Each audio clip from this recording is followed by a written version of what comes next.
With the right combination of Feather microcontroller and Feather Wing add-on board, you can do just about anything. You can light lights with NeoPixels. You can add a music maker and playback MP3s. You can add a motor Feather Wing and turn motors. And now you can do all of those things from a safe distance. Let's say you want to light off pyro, or you want to remain hidden during a theatrical event while you change lights. You can do all of those things currently with Bluetooth and Wi-Fi, but those tend to be fairly crowded channels and they don't have very good distance. They're amazing for high bandwidth applications like sending video or music, but what about when you want to send a very small piece of data a long range or really powerfully through a space that might be cluttered with other radio signals? That is where the packet radio feathers come in. Now these are operating on the 900 megahertz range. You can also get 400 megahertz range feathers for use in Europe. These have a small set of antennas and they can communicate with each other, sending small packets of data really great distances. If you put a little bit more robust antenna on it, you can get anywhere from 500 meters in the case of the RFM 69 series, up to 2 kilometers line of sight on the LoRa radios. Here's an example of them at work. I have this feather and it's connected to a little Trellis keypad so that I can press buttons and send commands.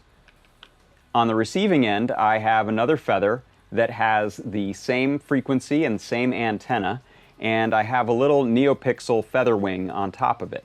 When I press buttons on the keypad, I get some pre-canned animations that I've saved onto this receiving unit. Now it's a little hard to demonstrate here without me being, well, somewhere far away, but you can imagine these are fantastic for use at concerts, in festival settings, in theatrical environments, anywhere where you need to send small, robust data a pretty decent distance and without any fears of the interference of a lot of other radios coming off of people's phones and other devices. A really nice feature of these RF feathers is that they require no pairing or handshakes or any of the things typically associated with Bluetooth or Wi-Fi, so they kind of just plain work. Now the system can get pretty confusing if you're trying to send a bunch of different possible messages from one transmitter out to a lot of receivers. Just keeping straight what the buttons do could be difficult. So I decided to build a little box that would allow me to scroll through different receivers with this rotary encoder, and I have a little display that shows the name of each menu set. Within each menu set, I have the 16 possible buttons on the trellis that I can press, and I also remember from menu item to menu item what was the last button I pressed so that you can look at that and know instantly if that item is on or off. Now you can set up your system to have one feather acting as the transmitter and many acting as the receivers. What these receivers do with the messages is up to the software you upload to each of them. So while the transmitter would broadcast, let's say, a letter A, and all of the receivers will get that letter A, if any of them do something with that is up to the software you put on them. So maybe you have one set up as the NeoPixel receiver, and that's the only one where getting a letter A makes it do anything. Then maybe the letter D is what causes your motor feather wing to turn. Let's have a look at this in practice. Here I have a feather in one of these great little feather cases that I 3D printed based on the Ruiz Brothers design. You can find those on the Adafruit site. And here I have my little NeoPixel feather wing. So I'll plug that into here, and I have my antenna integrated as well as a battery here. And I also built a little diffusing case top. Click that into place. And now when I take my controller and go to the NeoPixels menu item and press the first button, I get my first color, and so on. Here I have a theatrical spotlight.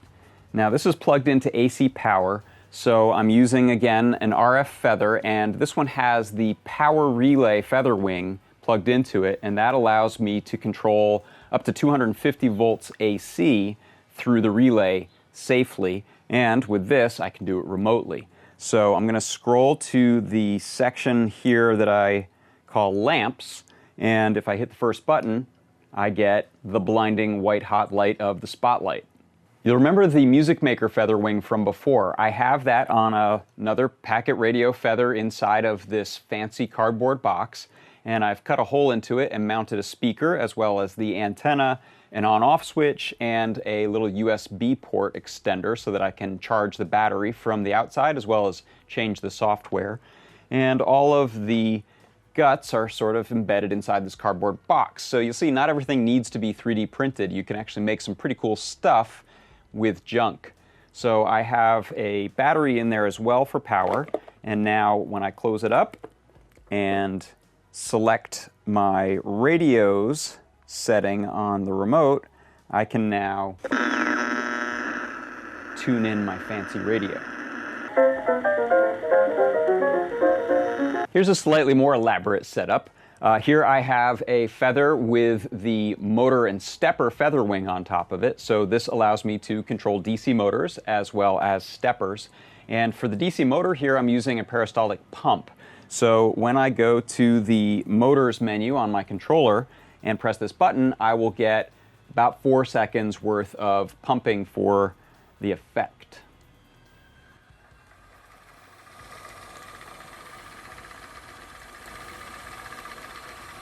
Now, stepper motors are really interesting because they're highly precise, and I think once you can start controlling stepper motors remotely, things get pretty interesting for tricks and illusions.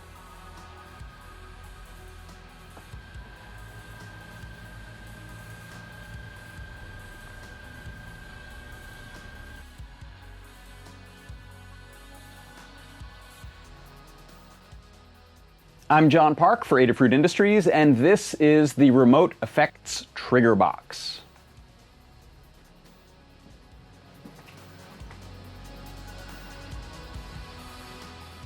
If you'd like to build your own Remote Effects Trigger Box, check out the Adafruit Learning Guide, linked in the description below.